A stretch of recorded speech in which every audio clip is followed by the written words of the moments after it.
I know.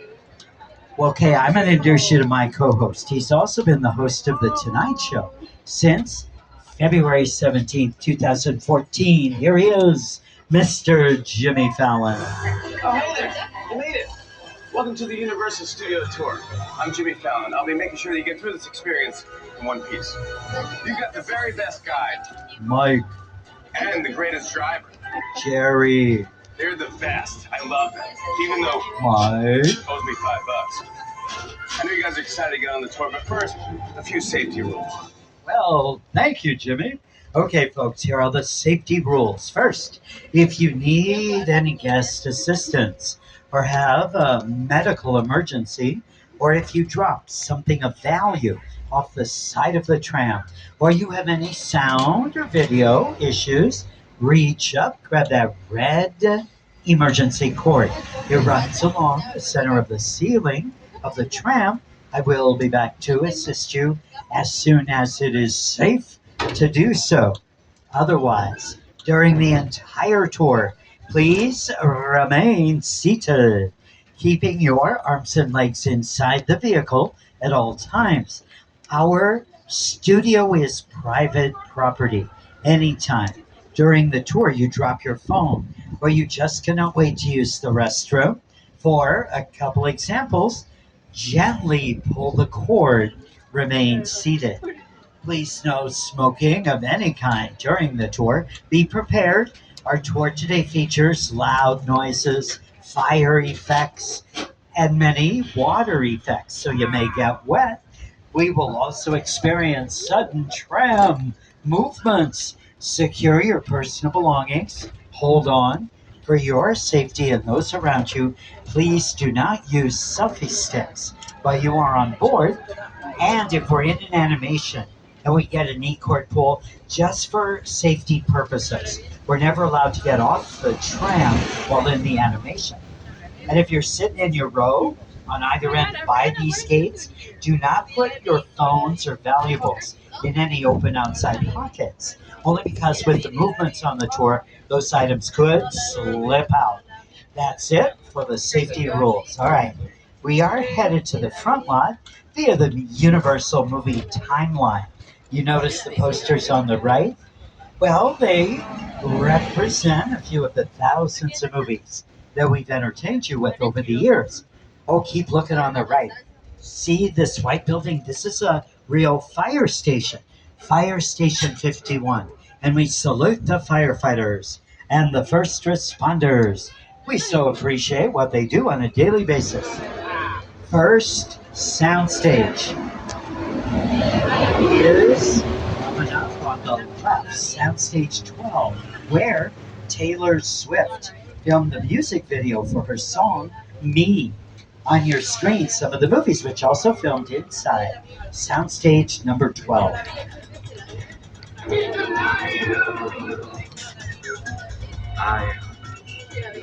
You'll notice the timeline posters have moved to the left-hand side.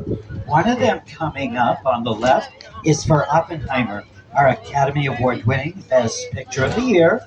So far, Universal has won the 11 Academy Awards for Best Picture of the Year. Oppenheimer, the 11th win. Oppenheimer, directed by the great Christopher Nolan. Christopher Nolan's latest film in theaters now, worldwide blockbuster, The Odyssey.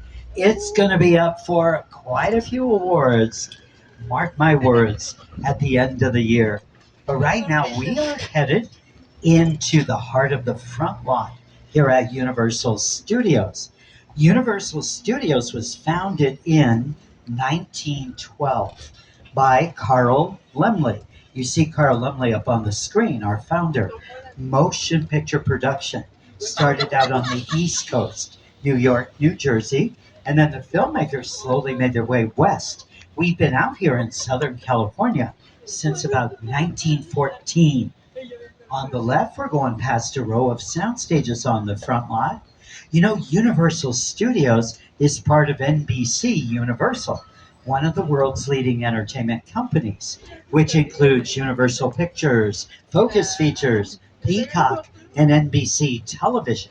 This year, NBC is celebrating its 100th anniversary, From trailblazing radio and television to launching The Today Show, The Voice, Saturday Night Live, The Office, The Tonight Show, starring Jimmy Fallon, and every beloved show in between, NBC has been the home of entertainment, news, and sports for an entire century. We're celebrating the network all year long. On the left, you see this big open area by stage 14. You're going to see the open areas around the sound stages on the front lot and around the sets on the back lot. The open areas for your production base camp. Trucks can hold lighting equipment, sound equipment, props, and the like.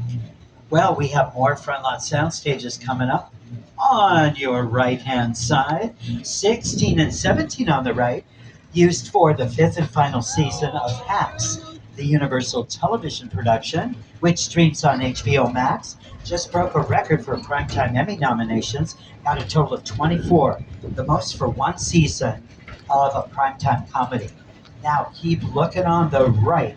Look up ahead on the corner of stage 18, couple minions. And then on stages 18, 19, well, that's where the Peacock series, The Five-Star Weekend with Jennifer Garner filmed.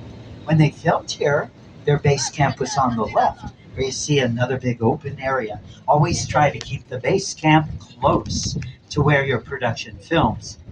Okay, keep looking on the left. Look who's standing by car one, Ted. He celebrates. He also has a show on Peacock. Ted, executive produced, directed by Seth MacFarlane.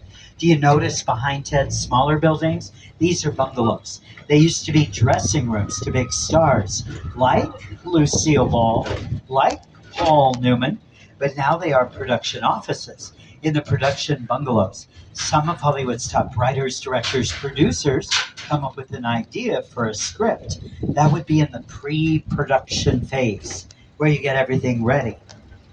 Pre-production, get ready. Production, you film. Post-production, put your project together.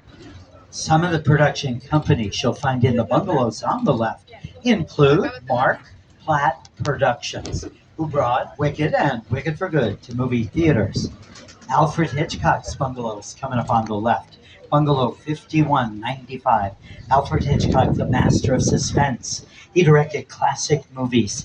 His masterpiece is Psycho, which filmed here on the Universal lot.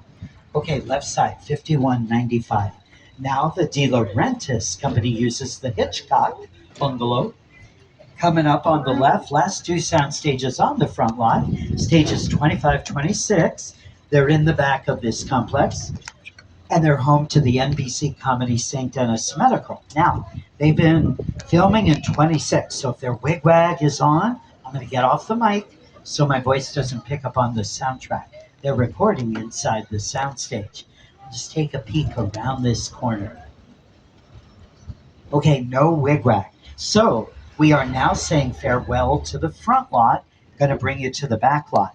Look up ahead on the left, the Metropolitan sets.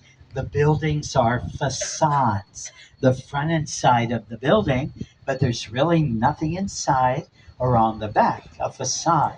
Now, as I mentioned on the load line, we're not able to drive into the Metro sets today because they're doing a couple of photo shoots in two different areas of the Metro sets. The Metro sets is a large area. It's almost 4 acres, so more than one production at a time could film in the Metro sets. That being the case, you'll need a few base camp areas scattered throughout the metropolitan set area that can accommodate all of the production vehicles that will be used when more than one production at a time does film here. So we are currently on the west end of the backlot and the west end of the metropolitan set area.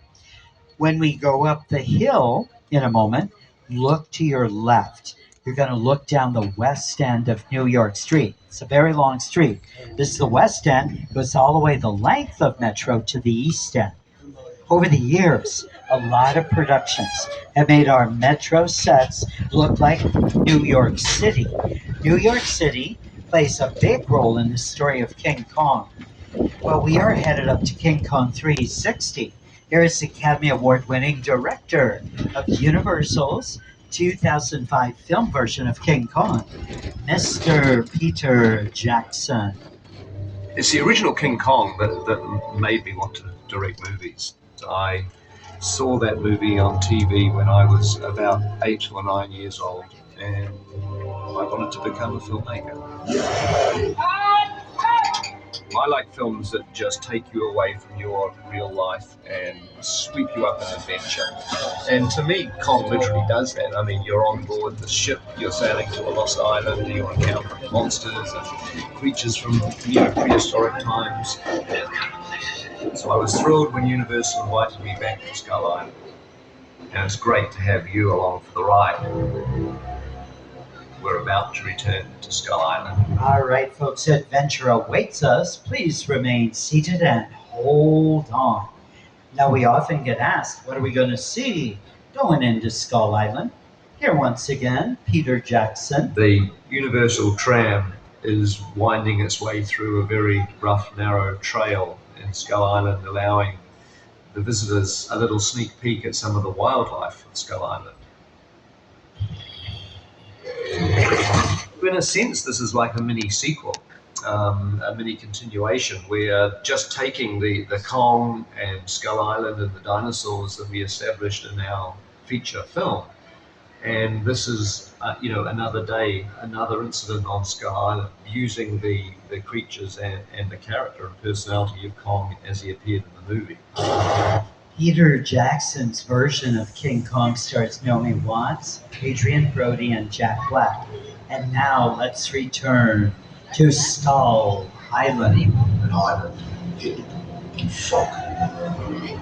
Nobody's lived here for hundreds of years. All 100 foot high.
King Kong 360, the epic battle you just experienced, designed by Peter Jackson and the team at Weta FX. Now, computer-generated imagery and digital effects have been important tools in movie making for many years and have helped build the worlds of some of your favorite Universal pictures, from sci-fi to fantasy to action films and more.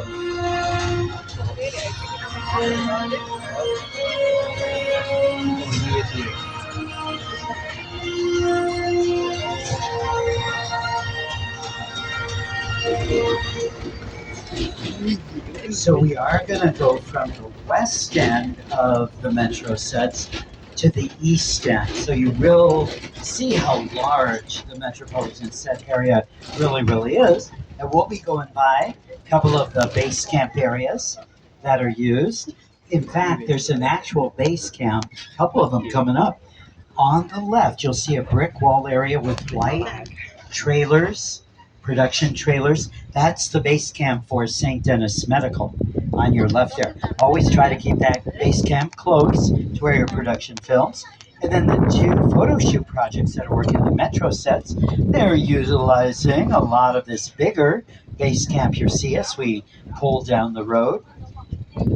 We do try to use every available inch on the studio lot for projects, and on the back lot especially, we try to get you as close as we can to everything you'll see on the back lot, like coming up on the right side, Tristan Eaton's Monster Mural. Thou shalt rise again. This monster mural honors the great horror characters of Universal: Dracula, the Bride of Frankenstein, Frankenstein monster, creature from the Black Lagoon, and the Wolfman. At the other end of the monster mural, you've got the Lion Estate markers and the vehicle from the very popular classic film Back to the Future, starring Michael J. Fox, Christopher Lloyd, and Leah Thompson.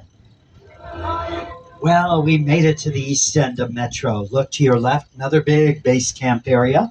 Also on the left, Soundstage 34. Behind 34, Soundstages 30 and 31, where NBC's The Voice works out of. Season 30 coming on next month. 3-event premiere starting Monday night, September 21st, with great coaches Adam Levine, Kelly Clarkson, Queen Latifah, and country western superstar Riley Green.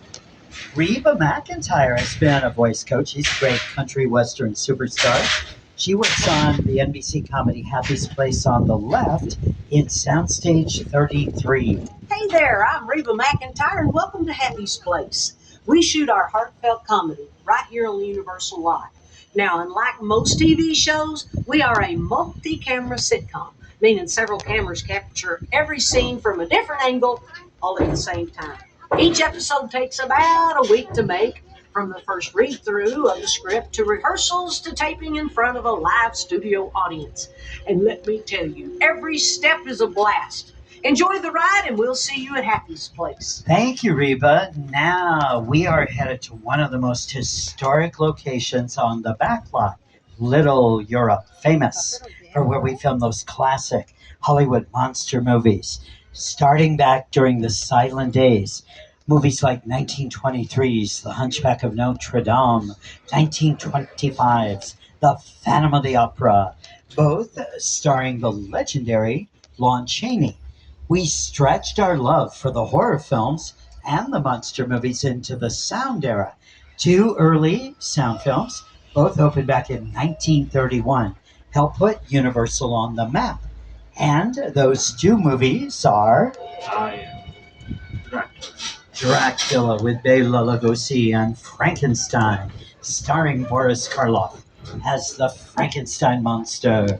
You know, these early monster movies have inspired a lot of great filmmakers down through the years. Here are some of those filmmakers to tell all of you who their favorite monsters have been. When you think of Universal, we think of monsters. Dracula, Frankenstein, Wolfman, Bride of Frankenstein, The Mummy, Hunchback of Notre Dame, The Invisible Man, Phantom of the Opera, classic films. It's just brilliant. that Frankenstein image from Flathead and the Moles. It's one of the great icons of the world. that to me was like the essence of the Universal Park. There's one I Boris Karloff, Lon Chaney. I remember the original Universal Studios Mummy movie really scaring. They still ring in our memories now. We love them. Now, as you've noticed as we've been on the backlot, we always keep the sets on the backlot plain looking. So when the production moves in, we can make the sets look like any city, any country, any time period, any season of the year that is needed for that particular project.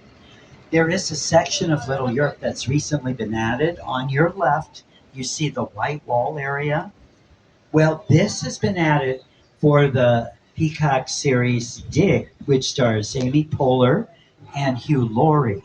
All 10 episodes of Diggs will premiere on Peacock beginning November 23rd. Dig's story is a group of women doing an archaeological dig. Now it takes place in Greece. They did go to Greece to film some of the show, but we created some of Greece back here in Little Europe for the production. Now on the left, you see a construction fence. On the other side of that construction fence is Denver Street, one of the oldest sections on the back lot. Denver Street's getting a remodeling, but we used to film westerns on Denver Street, also starting back in the silent days, westerns with Tom Mix, Hoot Gibson. And then, of course, we did some wonderful silent, from those silent movie westerns up to the sound era. Great, great sound westerns have used this location on the left, Denver Street, including Jimmy Stewart's classic Winchester 73, shot over here on the left. Right now, why don't you take a look at some of the other sound westerns that filmed here in the Denver Street area. You're just gonna stir things up here. That I am.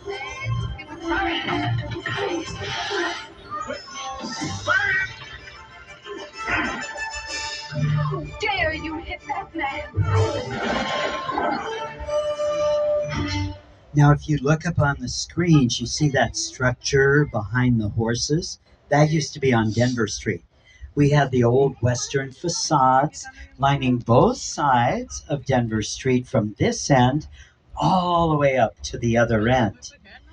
Now, if you look at the structure on your screen, take a good look at it in comparison to the size of the horses. The structure does look a little smaller. Well, that would be correct, because we built all the Western facades on Denver Street smaller in scale. We built them to 7/8 scale. And that was done for a good reason. We always wanted the cowboys to look larger than life. So when a cowboy rode down Denver Street on a horse against smaller buildings, the cowboy did look bigger and brawnier.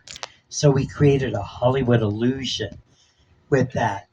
Now, this area also has in front of us the only two-level soundstage in all of Hollywood, Soundstage 50. Once you're inside, above you is an urban street scene set. The lower level is a Northern California subway station set. These sets are never taken down, they're permanent. So if you're going to film inside Stage 50, you know what the sets will look like. We have permission to bring you into the lower level of Stage 50.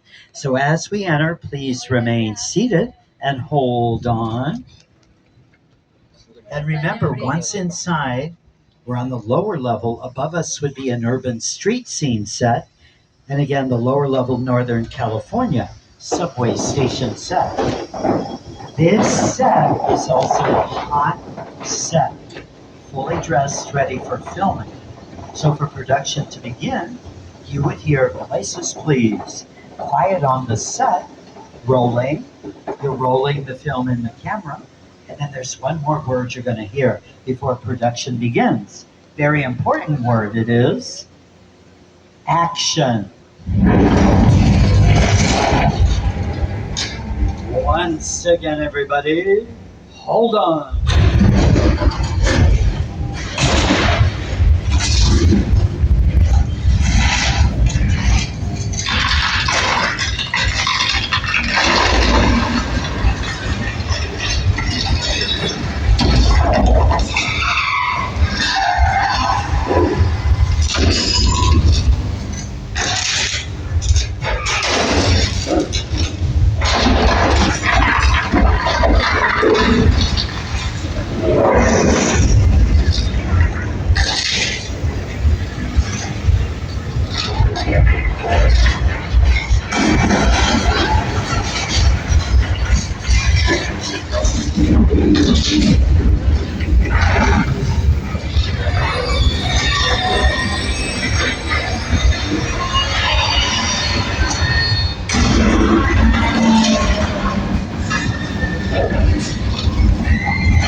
You just survived Earthquake, the big one.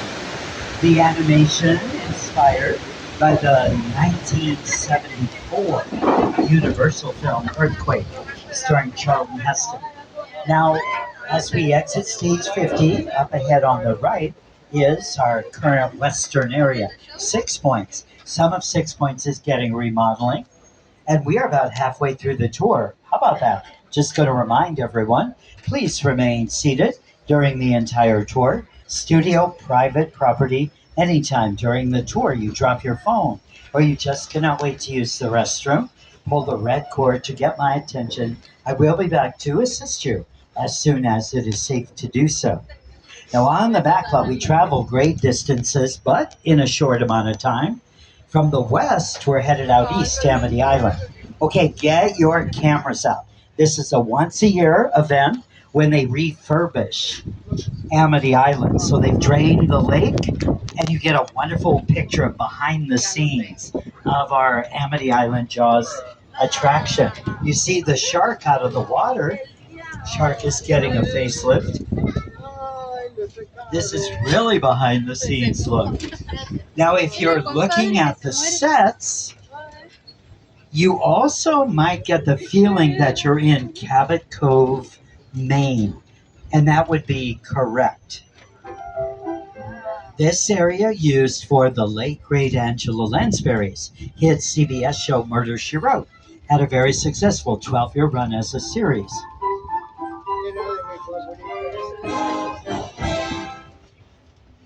So this does give you another example of trying to use every available inch on the studio lot for a project.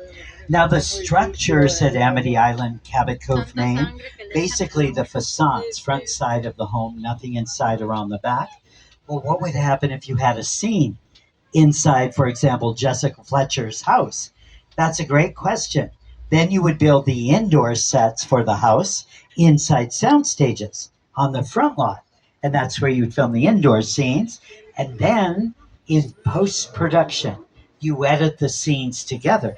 You start telling your story. So you would have a very smooth scene where a character's walking up to a front door of a home. They open the door and they walk inside. Well, you also know we travel great distances, but in a short amount of time here on the backlot. So from the East Coast, we're now headed to Old Mexico. Take a look on the left. See how the terrain changes, how it becomes more of a desert region with the cacti. Old Mexico is the most quiet location of them all on the backlot. In fact, we're going to stop just for a few moments to enjoy this nice, quiet location. You know, it does get so quiet you can hear the birds chirping away. Hear that? Okay, that's not a bird chirping away. No, that's thunder. Do you hear the thunder? Yeah? And I see lightning flashing also. We have a big storm rolling in. Now, I think that storm's getting closer. Thunder's louder. Oh, look, the rain has started to fall. That means the storm is sitting right on top of us. As I watch that rain come down, looking to me as if the rain is getting much, much heavier. Not a good sign at all, folks. Oh boy, that was a very big thunder boomer. Say, now I hear kind of a rumbling sound, very dim. Anyone else hear it? Sounds like it's getting closer. What is that sound? Our flash flood. Left side, flash flood. Take cover. Look out! Our flood, the result of thousands of gallons of recycled water being released from tanks way up on top of the hill. The water comes down the hill. Then it goes right back up again. Now we're going to go right back around to Amity Island. You get a big bird's eye view look at Amity Island as we take you around the corner. You know, the movie Jaws was originally supposed to open in December of 1974, but they were having a lot of trouble with the mechanical shark. So the opening got delayed, and it got delayed again and again, and the movie did not open until June 20th, 1975. Well, if you've seen the movie Jaws, that worked out much better for the film because the movie takes place over the 4th of July holiday weekend. So it's perfect timing. Everybody wanted to go into the water, but after they saw Jaws, they did not want to go into the water. The movie was nominated for 4 Academy Awards, including Best Picture of the Year. Did not win Best Picture, but it won Best Sound, Best Film Editing by legendary Verna Fields, and Best Music Score by John Williams. That music score became almost like a character in the film. It was so memorable. Well, from the East Coast, Amity Island, Cabot Cove, Maine, we're going to take a turn, head up the hill, and we do have a couple of average suburban neighborhoods in this part of our back lot. After we turn here on the left, look down below. That's Elm Street. All of the homes are practical sets built so you film indoors, outdoors. We have another average suburban neighborhood. It's going to be coming up on the left, Colonial Street. Most known for 8 seasons as Wisteria Lane on the ABC Touchstone television series, Desperate Housewives.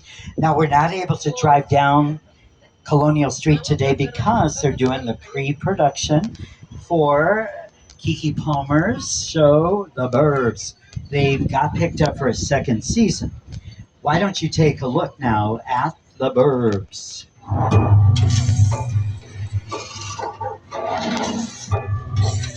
Welcome to Ashfield Place, the safest town in America. So, what's the deal with that Victorian house? There have been whispers of murder. Which one of us is the murderer? So are we gonna go in? Do white ladies love salads? Hell yeah, we're going in. The Burbs currently streaming on Peacock, first season. Well, we are on Steven Spielberg Drive, also known as Wilderness Road. We have more of a remote location up here. Back in the 1950s, Wilderness Road was covered in dirt and used for the NBC TV Western Wagon Train. So you had a lot of horses galloping up and down the road. Nowadays, you got a lot of vehicles driving up and down, like our tram. Speaking of vehicles, get your cameras out. After the turn, coming up on the left, you're going to see some great picture cars. A picture car, any vehicle used in production. You'll recognize a lot of these picture cars. The first vehicle on the left, the original Glamour Tram. That's what our studio tour vehicle looked like when the tour originated, July 15, 1964. This area up here is also in pre-production for the annual Halloween Horror Nights event, which kicks off for selected nights September 3rd through November 1st. Around the corner, we have a scaled replica of LA's iconic landmark, the Hollywood sign, and a classic film from Hollywood, shot right here at Universal, up here in this area.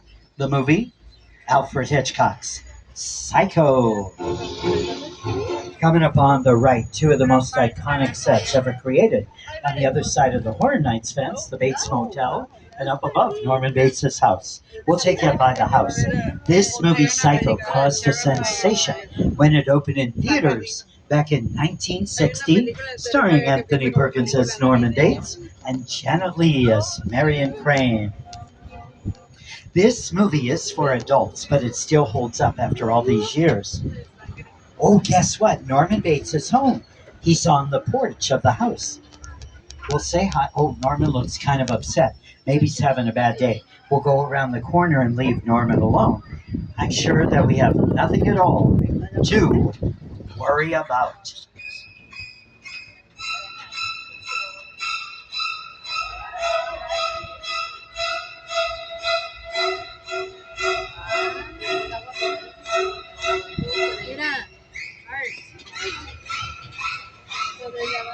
Oh, that was a close one. Well, around the corner, one of the most spectacular sets ever created, the airplane crash site set from Steven Spielberg's blockbuster Paramount film, War of the Worlds, starring Tom Cruise and Dakota Fanning. airplane crash site set is a perfect example of a set that is all designed around the vision that Steve had. And for to sit down to talk about the War of the Worlds, I thought, what if the 747 goes down right in a big neighborhood? Because it's just something you don't see. On the left, this is a real airplane, but it was old. It was not going to fly anymore. Purchased for approximately $60,000 from an airport near Mojave, California, Victorville. They sectioned the plane off at the airport. Flatbed trucks brought it to the backlot for the filming. Ariana Grande's short film, Brighter Days Ahead, also did some filming up here at the crash site set. And we are just about 15 minutes from the end of the tour, and we'll be returning to the theme park shortly. So remember to pull the emergency cord if you need assistance and remain seated at all times. From this crash site, we go to another set, Jupiter's Claim, used in Jordan Peele's movie Nope, starring Academy Award winner Daniel Kaluuya and Emmy winner Keke Palmer. In Nope, Jupiter's Claim is over a UFO hotspot. Now, this movie is rated R, but if you haven't seen it, here's part of a G-rated trailer. Give you an idea of what the movie Nope is about. What's up, Studio Tour? I'm Keke Palmer from Jordan Peele's film Nope. What's a bad miracle? Well, you'll have to see our movie to answer that one. Until then, I hope you enjoy your visit to Jupiter's Claim. Did you see a UFO in that cloud? Yeah. No. I ain't never seen nothing like this. No. Are you ready? Run! Oh, yeah. No. No. Hell no. No. Now, when they filmed Nope, they did film a little bit here. At the beginning of the movie, they're in a soundstage, but a majority of the film shot north of us in the Santa Clarita Valley area of California. When they finished production, they dismantled the Jupiter's Claim set, transported it to our backlot, and then reassembled it for the studio tour. We were thrilled to partner up again with the gentleman who wrote the film Nope. He directed the film Nope, and he is an Academy Award winner, Mr. Jordan Peele. Movie magic only happens when a team of collaborators, often in the hundreds, work together to take an impossible notion and bring it to life. This is Jupiter's Claim, a nostalgic, small-time Southern California amusement park owned by former child star Ricky Jupe Park.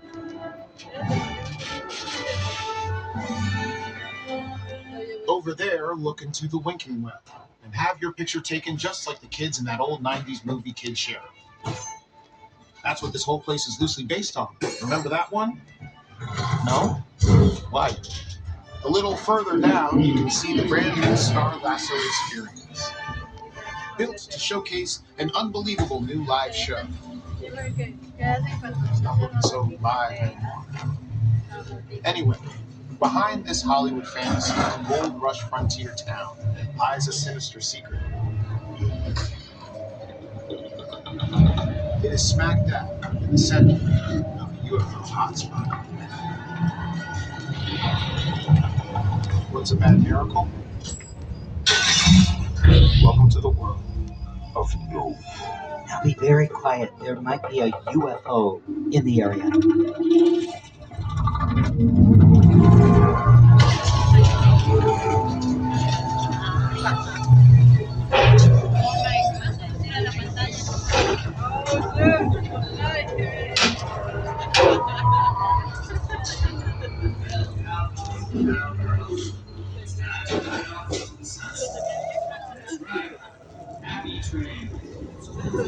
Well, that's our cue to get out. Okay, folks, get your cameras ready. Coming up on the right is a filming location called Falls Lake, and it features one of the world's largest freestanding blue screen backdrops. Next to it is a set piece built right here on the lot, a ship for one of the biggest blockbusters of the year, Christopher Nolan's The Odyssey. Christopher Nolan shot almost all of the Odyssey on fantastic locations around the world, including Scotland, Morocco, and Iceland. However, principal photography wrapped up right here at Falls Lake with this very ship in the water. After enduring all of the challenges of filming on location, like with freezing temperatures and rain, Matt Damon and the crew joked that they would have a much easier time filming here in the controlled environment of our studio lot, only to find out that with two jet engines blasting water at them, they were just as cold and wet on this ship here at Falls Lake as they were on the real ocean. Christopher Nolan's The Odyssey, shot with IMAX cameras in theaters now. Do not miss it. Odysseus. Don't you want to remember? I remember a wife, a son. I can still say no one can stand between me and home. Not even the gods. The Odyssey now playing in theaters everywhere. Rated R. For over 110 years, Universal Studios has been thrilling audiences around the globe. We thank each and every one of you for taking the world famous Universal Studios tour. To our past members, thank you for being with us. If you're not a past member, head up to the Universal box office, find out how to upgrade today's ticket to an annual pass. Make sure you've downloaded the Universal Studios Hollywood app so you can confirm park hours. We're open till 7 p.m. this evening. And if you'd like to purchase any of the movies and TV shows you saw on the tour, visit the website universalpicturesathome.com.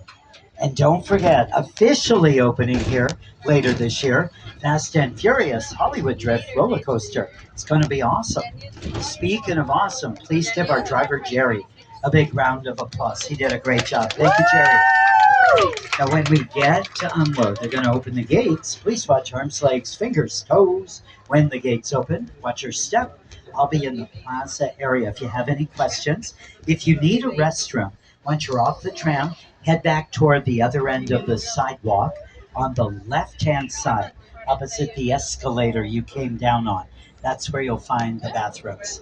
On behalf of myself, Mike, your guide, our